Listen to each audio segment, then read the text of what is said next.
Hello guys, સ્વાગત છે મારી યુટ્યુબ ચેનલ પ્રિન્સ એસ્પિરન્ટમાં. તો તમારે મારી યુટ્યુબ ચેનલને લાઈક અને સબસ્ક્રાઈબ જરૂરથી કરજો. તો આજે આપણે ઈરાન અને ઇઝરાયલના યુદ્ધ વિશે જાણવાના છીએ, અને ઇઝરાયલના સાથે અમેરિકા પણ છે. તો અમેરિકાનું પણ થોડું આપણે જોઈશું. તો ઈરાન અને ઇઝરાયલનું હમણાં યુદ્ધ થયું છે, અને તેમાં ઇઝરાયલ ઈરાન ઉપર બોમ્બ ફેંકી ઇઝરાયલ ઈરાન ઉપર અને ઈરાન ઇઝરાયલ ઉપર બોમ્બ ફેંકી રહ્યું છે. પણ આ યુદ્ધનું મેન કારણ શું છે?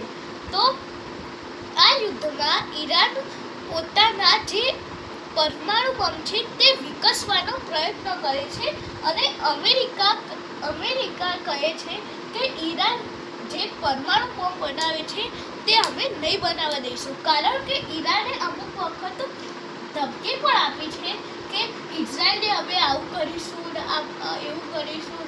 તો બધા જે ન્યૂઝમાં આવી રહ્યું છે કે અમેરિકા એ ઈરાનને જે પરમાણુ બોમ્બના જે હથિયારો છે તે બનાવવા નથી દેતો.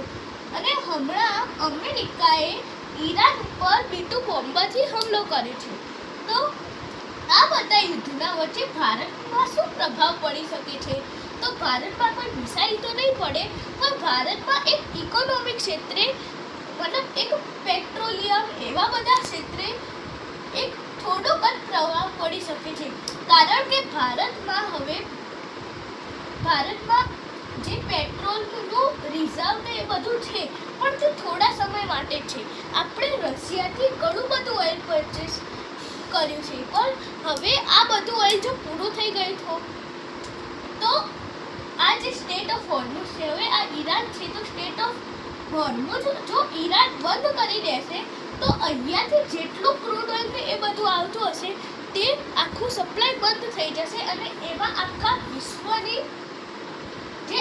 વિશ્વની જે એમાં લોસ પડશે.